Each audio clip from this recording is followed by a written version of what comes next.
하나님의 계명과 율례, 율법을 다 23장까지 이제 말씀을 하시고 24장에 와서 성막을 만들기 전에 계약을 체결하는 그러한 내용이 되겠습니다.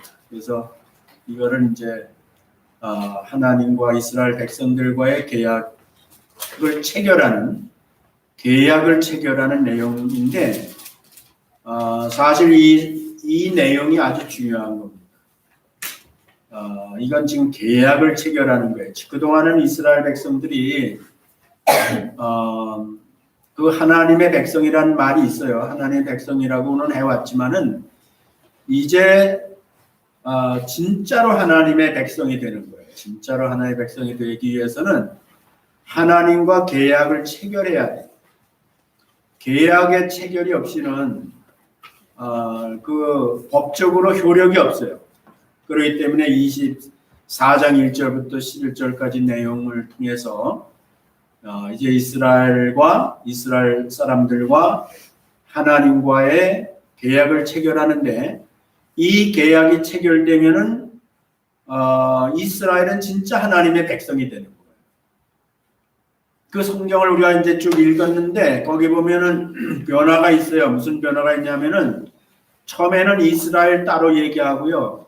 여호와 하나님 따로 얘기하다가요. 나중에 가면은 계약이 체결되면 10절 이하로 가면요.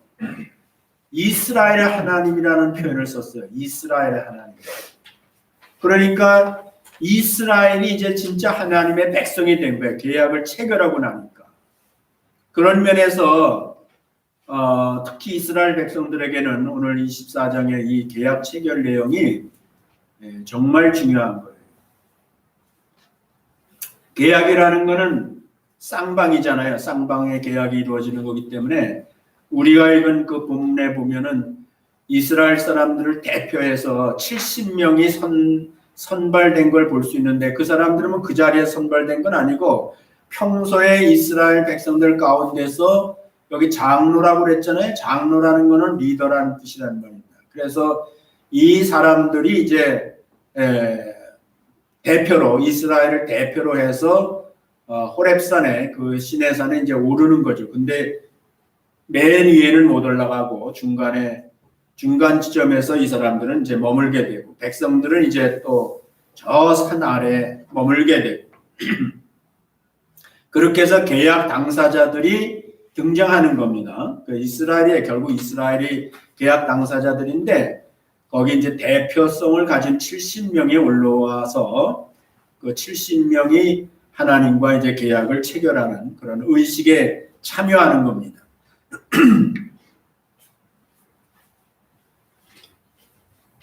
근데 이제 이 내용을 가만히 보면은 그 당시에 중동 지역에 그 고대 중동 지역에는요.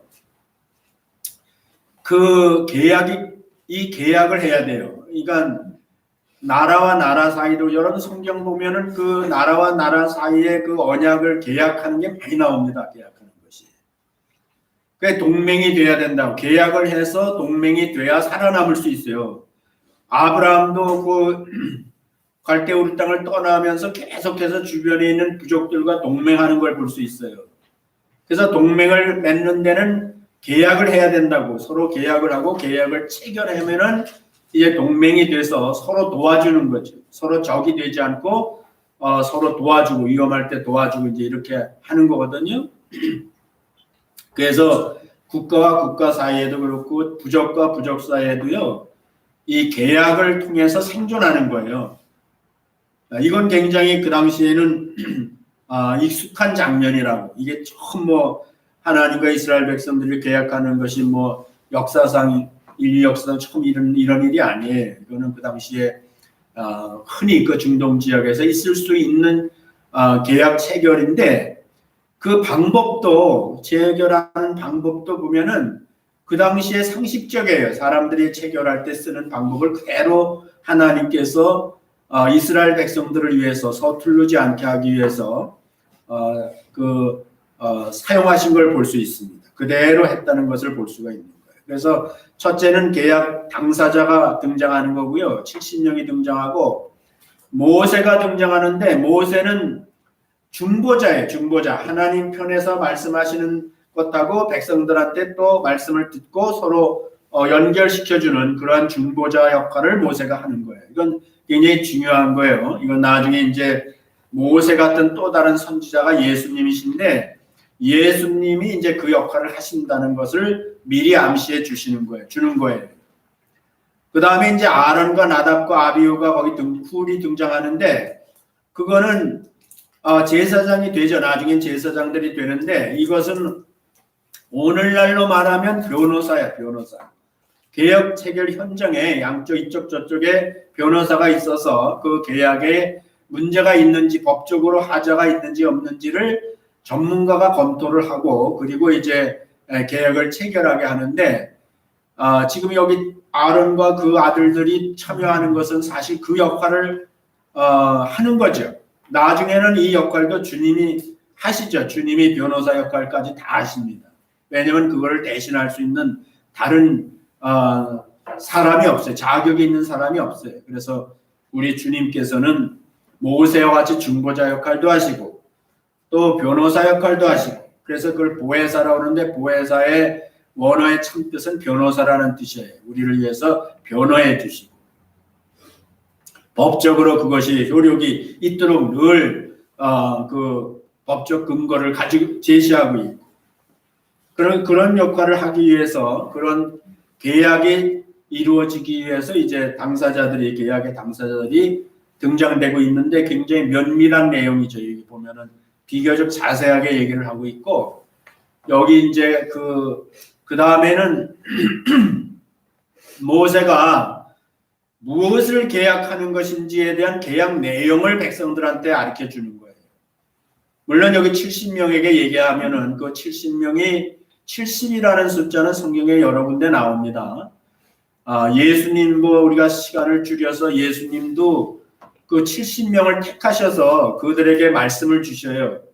예수님이 말씀을 주신다고 마치 지금 모세에게 말씀을 주시듯이 그래가지고 그것을 이제 다니면서 전하라. 그래서 70명이 이스라엘 온 지역을 다니면서 전하는 내용이 나오는데 그게 괜히 그냥 우연하게 그렇게 하는 게 아니고 예수님은 모든 구약의 말씀을 이루시기 위해서 오신 분이기 때문에 이스라엘 백성들이 그 내용을 보면은 그 내용을 듣고 보면은 이게 무슨 뜻인지를 알 수 있게 하시기 위해서 그렇게 하시는 거예요. 항상 예수님은 당신의 아이디어로 하시는 것이 아니고 기록된 말씀, 두루마리 책에 기록된 것을 행하러 왔나이다. 그렇게 말씀하셨기 때문에 구약 성경의 내용들을 그대로 예수님이 오셔서 이루시는 것을 볼 수 있는 거예요. 어쨌든 당사자들이 있고 그 다음에 그들에게 계약 내용이 뭐라는 것을 구두로 가르쳐줬어요. 구두로 말로. 그래서 말로 다 얘기를 해줬더니 백성들이 다 듣고 우리가 아까 본데 뭐라고 반응했냐면은 우리가 그것을 다 준행하리이다. 우리가 다 그 계약을 지키겠다 이런 뜻이에요. 우리가 그대로 지키겠습니다. 그런 뜻이라고요. 그렇게 해서 일단 일종의 가계약이 이루어진 거예요. 구두 계약이 이루어진 겁니다. 근데 이제 모세를 통해서 하나님께서 그렇게 이제 일단 계약에 응하겠다고 백성들이 약속을 하니까 그 계약이 효력을 발생하기 위해서 법적 효력을 발생하기 위해서 그 이스라엘 청년들을 동원해 가지고 제사를 지내게 합니다. 제사. 그래서 속죄와 화목제를 지내게 하는 거예요. 그 속죄와 화목제를 지내는 것은 그렇게 맹세를 할 때 어떤 부족이나 국가가 맹세할 때 각 신에게 제사를 지냅니다. 각 신 앞에서 맹세하는 거예요. 그래서 그거는 절대로 어길 수 없어요. 어기면 신을 어기는 거나 마찬가지라고. 그래서 그렇게 할 때 이제 사람들이 계약이 신이 보증하는, 신이 그것에 대해서 보증하는 그런 역할을 하는 것이기 때문에 그걸 함부로 어기지 못하는 거예요. 그래서 그런 당시에 있었던 그런 계약 체결의 형식에 따라서 여기도 보니까 이제 제사를 지냈습니다. 근데 그냥 제사 지낸 걸로 끝나지 않고 그 제물의 피를 뽑아서 그 피를 뽑아서 반반으로 나눴어요. 반반으로 나눠서 하나는 번제 단에다 갖다 부었다 그랬어요. 그리고 절반은 남겨놨어요. 절반은 남겨놓고 모세가 그 사이에 그거를 기록했다 그랬어요. 기록했다. 20장부터 23장까지의 내용을 기록한 거예요. 문서화했단 말이에요. 소위 말하면은 문서화한 거죠. 굉장히 치밀해요. 우리가 보면은 이게 굉장히 중요한 내용이기 때문에 그렇게 서툴르게 하질 않다고, 적당하게 하지 않는다고. 그래서 여기 보면은 그거를 문서화했습니다. 다 기록한 다음에 다시 한번 구두로 얘기했던 거를 그 문서에 기록한 내용을 얘기해 줍니다. 들려줘요, 그것을. 그래서 너희가 들었던 얘기하고 여기 문서화한 거하고 내용이 틀리냐 맞느냐 하는 걸 확인하는 거죠.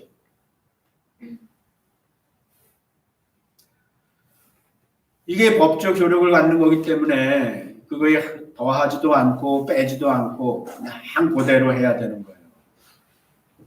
우리가 회의할 때도 회의는 중요하잖아요. 그러니까 그건 나중에 법적 효력을 갖는 거기 때문에 회의 다 하면 어떻게 돼요? 서기가 다 적죠? 다 적은 다음에 맨 마지막에 뭐 해요? 회의록 낭독하죠. 오늘 우리가 서로 얘기하고 뭘 어떻게 결정하기로 했고 한 걸 다 회의록 낭독을 하고 물어보잖아요. 여러분들한테, 사람들한테. 이대로 기록된 거에 하자가 있습니까? 잘못된 게 있습니까? 물어보고 잘못된 게 없으면 그대로 통과시키면 이제 그 회의록은 효력을 갖는 거예요. 나중에 문제가 발생하면은 그 회의록이 법적 효력을 갖는 거예요. 지금도 그 형태가 이어져 온다는 게 굉장히 놀라운 거예요. 그렇게 해서 이제 다시 한번 문서화된 거를 가지고 백성들한테 다 얘기를 해줬더니 여전히 그 기록된 것하고 우리가 들은 것하고 문제가 없습니다. 다 똑같습니다. 라고 이제 말한 거죠. 그대로 준행하겠나이다. 그래서 준행하겠나이다. 계속 반복됐죠. 여기 보면은. 그러니까 이제 피를 빼가지고 반은 제단의 신 앞에 갖다 드리고 그 반을 그 계약 당사자인 백성들한테 뿌린 거예요. 피 뿌렸다는 말이 나오는 거죠. 피 뿌린 거예요. 그래서 그 백성들한테 다 피를 뿌렸어요. 그 피가 한 방울이라도 자기한테 떨어졌으면은 그 사람이 이제 계약 당사자가 되는데 그 의식을 제목을 붙였어요. 모세를 통해서. 이게 뭐라 붙였냐면 피 언약이다. 이렇게 이 제목을 붙였어요. 지금 너희가 하나님하고 언약한 그 계약한 내용은 피계약이다. 피 언약이다. 그 말은 이제 이거를 어기는 쪽에서는 피로다가 그 어긴 것에 대해서 이제 값을 치러야 된다는 거예요. 피로. 그래서 이제 여기 피가 언약의 마지막 그 체결식에 있어서 마치 도장을 찍거나 사인을 하듯이 하는데 그것이 이제 피예요. 피로다가 마지막으로 이제 언약을 체결시킨 거예요. 피 언약. 우리는 이방인이기 때문에 그 당시에 당사자들도 아니기 때문에 그런가 보다 하고 듣지만요. 이거는 굉장히 무서운 계약이에요. 정말 무서운 계약이에요. 이걸 백성들이 그 문서화된 율법이잖아요. 그 문서화된 내용을 아마 그 당시는 분위기로 백성들이 다 준행하겠나이다가 진실일 수 있어요. 정말 그렇게 살기로 마음에 작정하고 그렇게 대답할 수 있어요. 그렇게 계약할 수 있어요. 그랬을 거라고 생각해요. 그 당시로서. 그러나 이것이요, 그 당시 사람들하고만 계약하는 게 아니에요. 이스라엘과 계약하는 거예요. 이스라엘. 그래서 아까 내가 얘기했죠. 이스라엘 하나님이 되신 거라고. 그거는 그 후손들도 영원히 그 후손들도 그 계약을 지켜야 되는 거예요. 여기 청년들이 등장했어요. 청년들이 실제로 그 당시에도 그 계약을 지킬 사람 당사자들이 누구냐 하면 청년들이라. 그 다음 세대들이 가나안 땅에 들어가서 이제 그대로 지켜나가야 됩니다. 그 당시에 이스라엘 백성들이 우리만 지키는 것이 아니라 우리 후손들까지 이것을 다 지킬 거라는 것에 대한 계약을 체결한 거예요. 그 이스라엘 사람들이 지금도 율법에 열심 있는 사람들이 자식을 낳으면은 그 어려서부터 율법을 가르치고 얼마나 엄격하게 합니까? 지금도 유대 회당에 가면은 그 랍비의 자녀들은 머리를 어려서부터 따고 한 가지 색깔만 옷을 입고 그리고 머리에 항상 모자를 쓰고 신 아래 있다는 표식이죠, 그것이. 그래서 그걸 쓰고 그러고 어려서부터 이렇게 율법을 배워야 돼요. 왜 그런지 아세요? 그거는 그 다음 세대까지도 이것은 계약을 체결한 거기 때문에 우리만 잘 지킨다고 되는 것이 아니라 다음 세대도 잘 지켜야지. 그렇지 않으면은 계약 파기가 되는 거예요. 그래서 이스라엘이 파기자가 되고 파기에 대한 책임을 져야 되는데 그 책임은 뭐라고? 피라고. 피 흘림이 없으면 사함이 있을 수가 없는 거예요. 그래서 이스라엘이 그렇게 엄격한 거예요. 연대 책임을 갖는 계약이라는 거예요.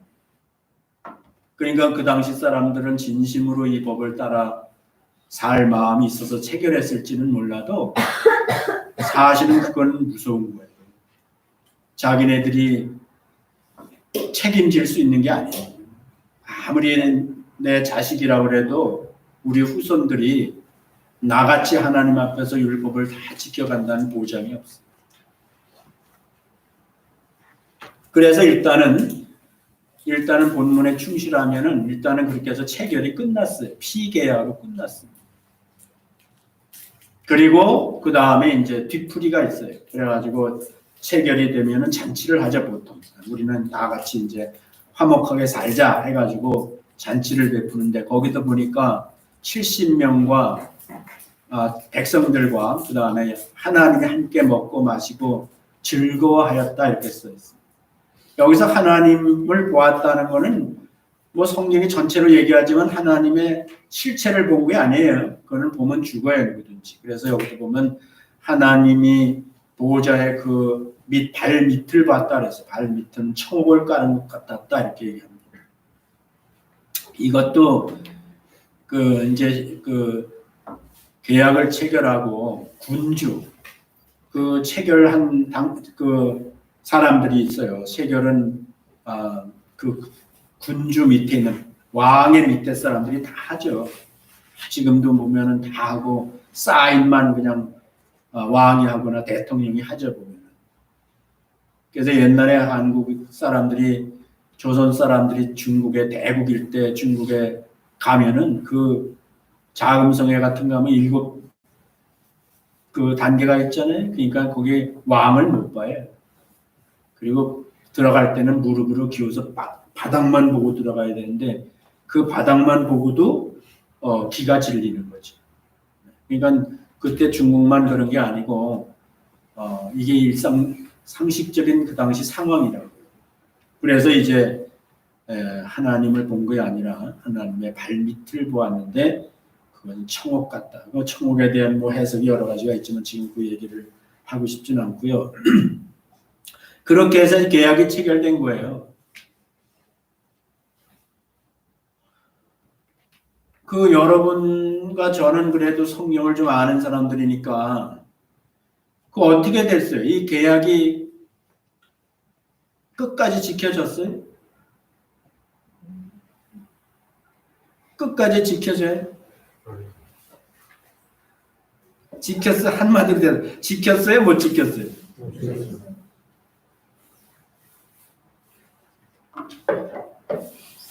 하나님은 지키셔요. 이게 무서워. 둘 다 못 지키면 괜찮은데 하나님은 지키시는 거예요. 근데 이스라엘 백성들이 못 지킨 거예요. 그러니까 못 지킨 쪽에서 책임을 져야 돼. 양쪽이 다 못 지키면 양쪽이 다 책임지니까 그건 뭐 계약이 의미가 없어져 버리는 거예요. 근데 한쪽에서는 지켰는데 한쪽에서는 못 지키게 되면은 못 지킨 쪽이 모든 책임을 다 져야 되는 거예요. 하나님은 지키시죠. 약속하십니다. 율법에 따라서 순종하면은 그 율법을 따라 지켜 살면은 하나님이 저들을 복 주시고 그 땅에서 살게 하시고 저의 하나님이 되셔서 대적의 대적이 돼 주시고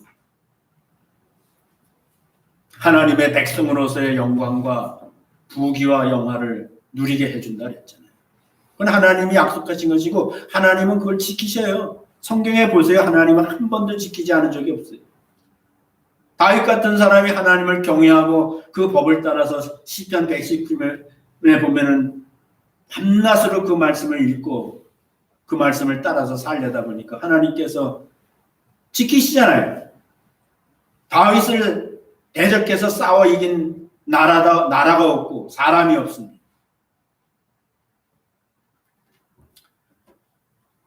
그러나 솔로몬 시대에 가서 이제 드디어 솔로몬이 부귀 영화를 누리는 중에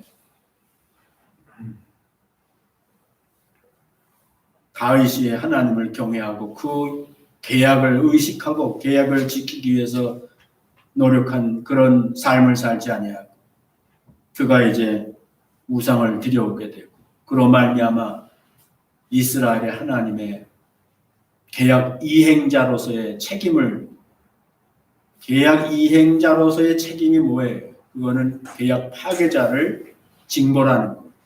책임을 묻는 거예요. 여러분들이 다 이미 대답했으니까 이스라엘은 이 계약을 못 지켜요. 처음서부터 지킬 수 없는 거예요. 근데 왜 하나님은 지킬 수 없는 거를 지킬 수 있다고 믿으시고 계약을 체결하셨겠어요? 하나님께서? 그러면 하나님이 문제지. 하나님은 저들이 계약을 지킬 수 없다는 것을 너무 잘 아시는 분이에요. 그래서 이 내용은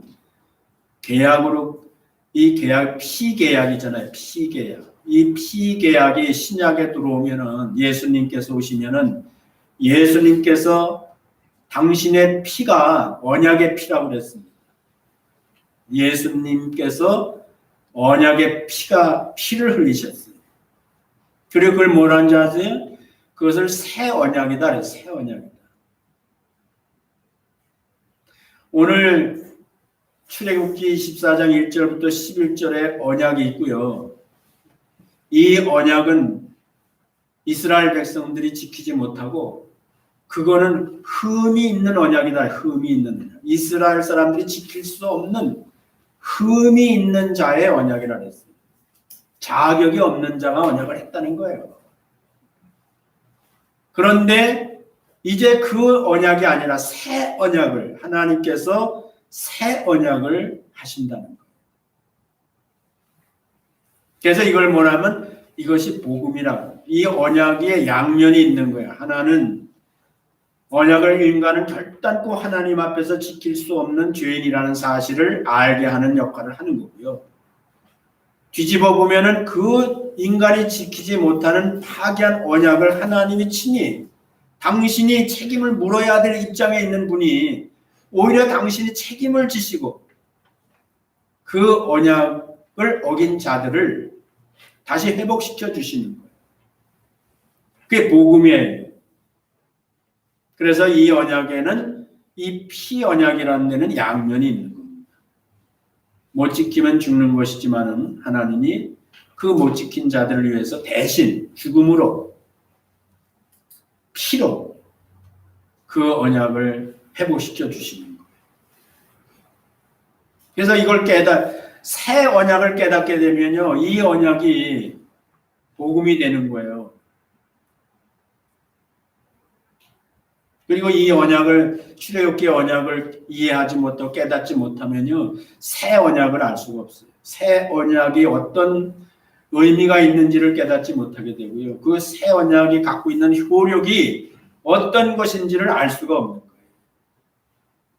그 얘기를 하고 싶은 거예요, 성경은.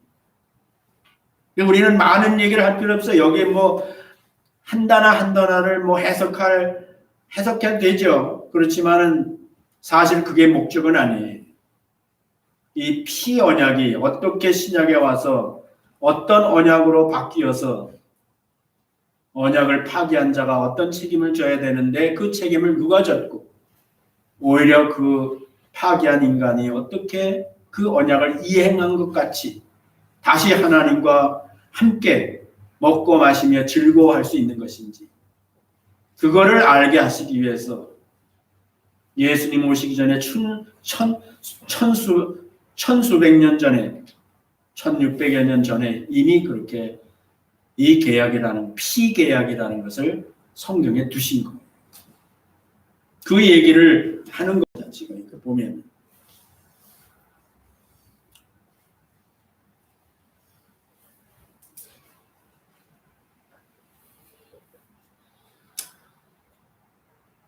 새 언약이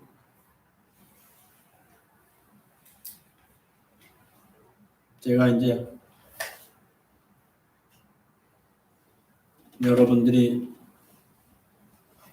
찾아볼 수 있으면 좋은데 그 이스라엘이 이 언약을 체결하잖아요. 그리고 이제 신정 시대에서부터 왕정 시대로 넘어가잖아요.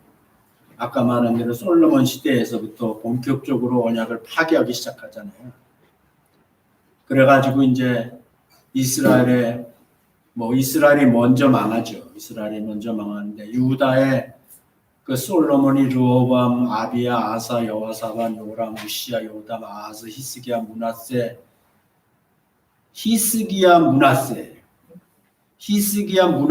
때에 오면요, 이 므낫세가 악한 왕입니다. 히스기야는요, 그래도 하나님 앞에 선하게 살아보려고 애를 쓴 왕이었어요. 근데 이 므낫세는 아주 악해가지고 그 선대 왕이 히스기야 그 아버지 왕이 그래도 이스라엘을 좀 회복시켜 놨거든요.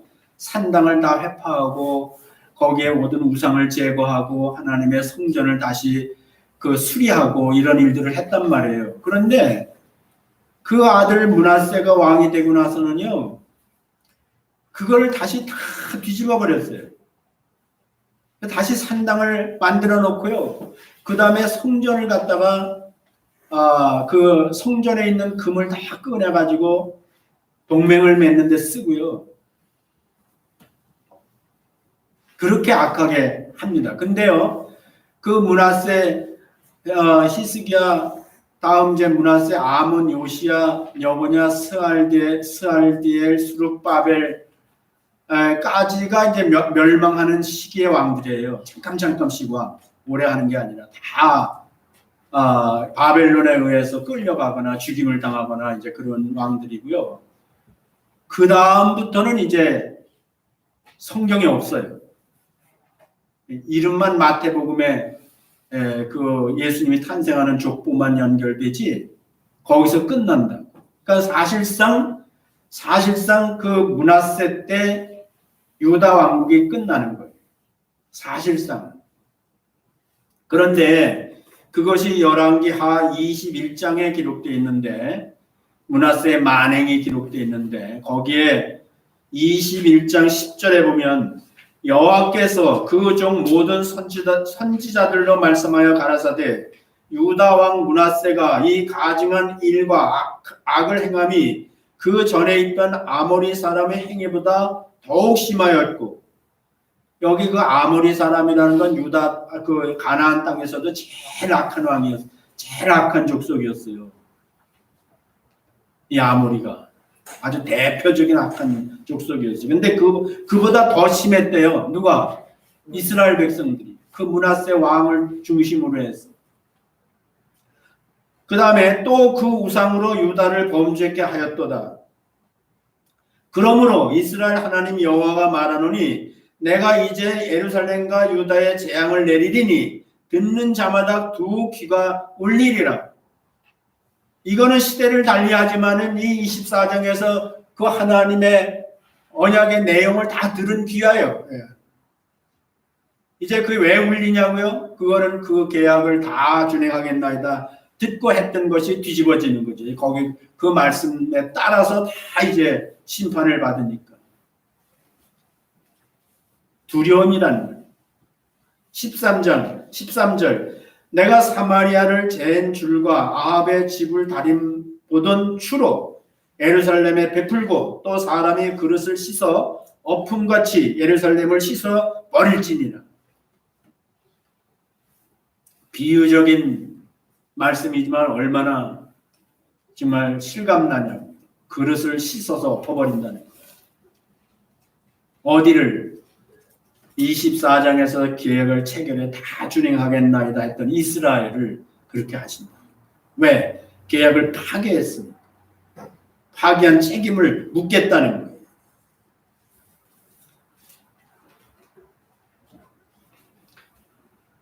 그래서 21장 지나서 22장 가면 왕이 바뀌어요. 요시야 왕으로 바뀌는데요. 이 요시야 왕이 마지막 이스라엘 멸망 전에 길게 살진 않았지만요. 그래도 다시 이스라엘을 회복시켜 보려고 노력했던 왕이에요. 근데 여기에서 우리가 봐야 될 중요한 게 뭐냐면은 22장 8절에 보면 대제사장 hil기야가 서기관 사반에게 이르되 내가 여호와의 전에서 율법책을 발견하였노라. 이 요시야 왕이요. 므낫세가 파괴시킨 그 성전을 다시 수리하기 위해서 사람들을 그 성전 수리에 보냈어요. 그랬더니 그 성전 수리를 하면서 뭘 발견했다고요? 율법서를 발견한 거예요. 이게 뭔지 아세요? 이게 이스라엘 백성들하고 하나님하고 출애굽기 24장에서 계약할 때 서면으로 계약된 그걸 말하는 거예요. 그게 왜 이스라엘 멸망 직전 요시야 왕에 의해서 발견되냐고요. 그거는 너희들이 이 계약대로 이 내용대로 계약했던 것을 파괴했는데 그 파괴한 내용이 뭐라는 것을 이스라엘에게 다시 확인시키는 거예요.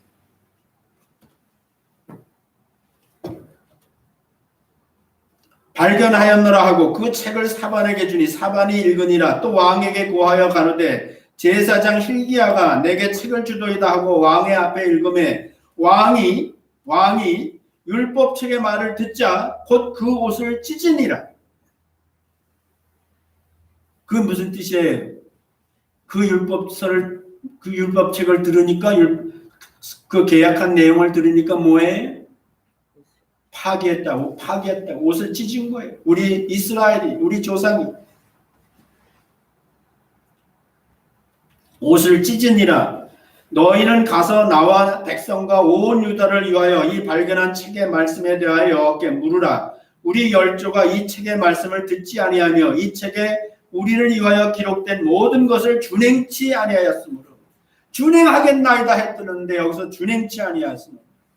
뭐라고요? 모든 것을. 여호와께서 우리에게 바라신 진노가 크도다. 지금만 그러는 게 아니라 과거에도 시대를 달리해서 율법을 지키려고 애를 쓴 사람들에게는 하나님이 그때는 그때대로 당신도 계약을 지켜서 복되게 하시고 그렇지 않은 시대에는 그렇지 않은 대로 형벌하셨어요.